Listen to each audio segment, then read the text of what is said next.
reminded me this week, and I believe it's not just for me, is that he treats us according to what we can become. Rick Warren says that we may be the products of our past, but we don't have to be prisoners of it. You may have had a tough past, church, but do not let that define who you are today. Good. Don't let that be an excuse for who you are today. And it leads me to this passage. It led me to this passage. And I wanted to focus on one verse. But in order to fully grasp this passage, we need to read it in light of its whole context. So we're going to focus on one verse, but I want to read the whole passage. So do you have your Bibles this morning, church? If you don't, it'll be on the screen.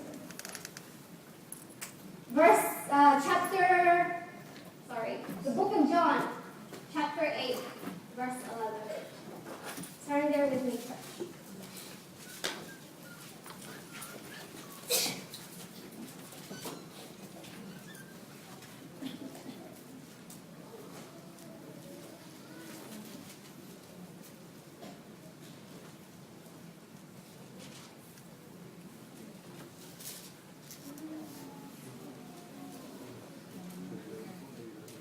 It's a pretty intense story, and it's a story about a woman who is caught in adultery. And we all know what adultery is. It's caught having an affair with another person. So we'll begin to read. Jesus returned to the Mount of Olives, but early the next morning he was back again at the temple. A crowd soon gathered, and he sat down and taught them.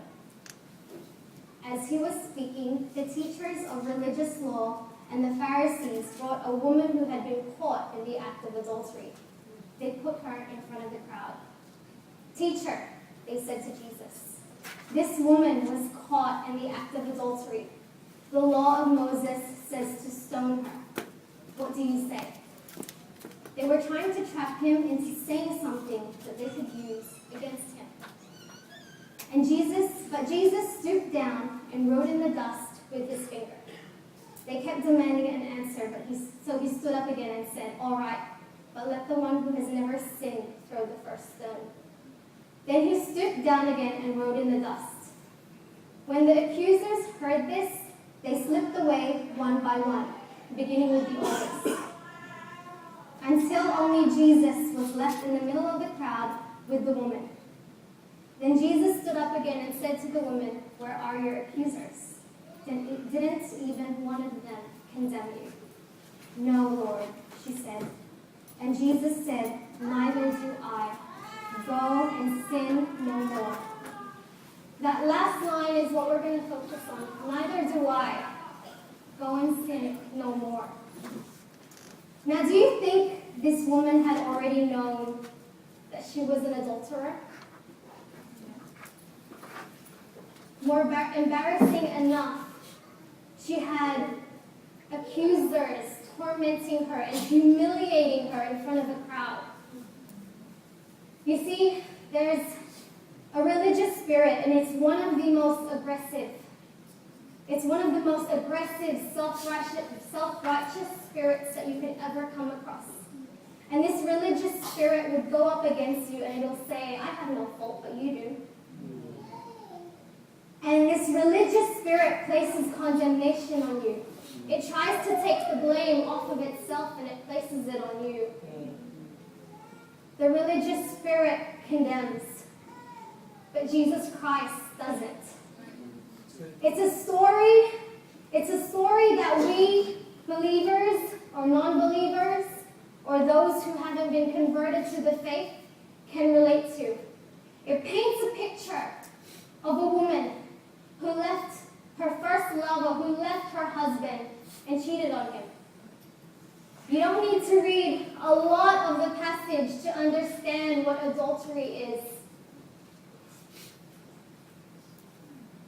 Next slide. But it is the ultimate betrayal against a faithful God.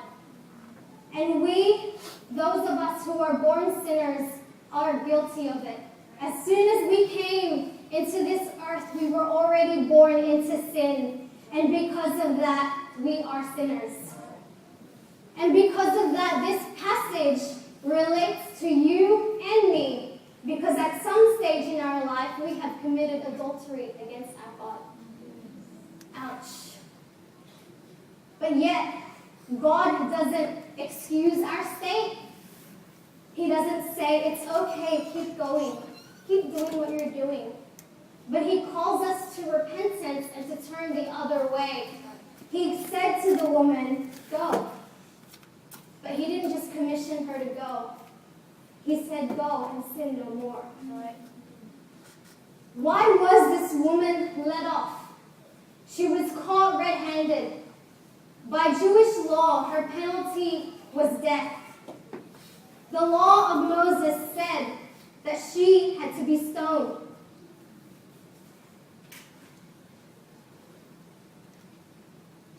Yet God, in his goodness, in his response, he says, all right, but let the one who has never sinned throw the first stone. He shows the Pharisees. He shows the teachers of religion. He shows the accusers of their condition, while showing the women of her condition too.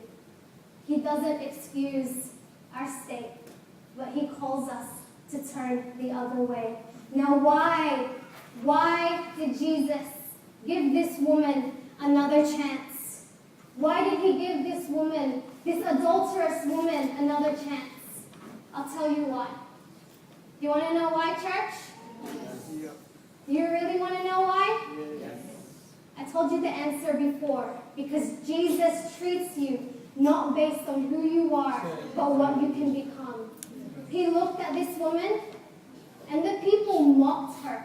They put her in front of a crowd, and they accused her. They tormented her. How many of you have ever had that feeling, that embarrassing, humiliating feeling, and it's in front of everybody else? Hands up if you've ever had that feeling. Well, this woman had it 10 times worse. Yet God didn't look at her past. He looked at her future. He called her what she can become, and he treated her according to her potential. Potential is defined as this. Next slide. It is showing the capacity to become. It is showing the capacity to become or to develop into something into the future. We're not just meant to remain as we are. We're not just meant to remain in the state that we are today, but God has called us into something bigger for the future. How many of you want that?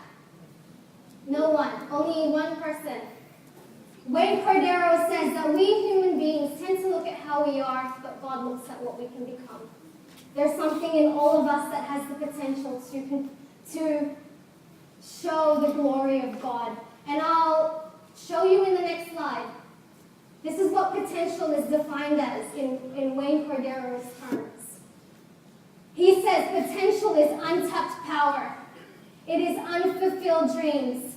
It is unwrapped gifts, undeveloped talent, available energy, unused success.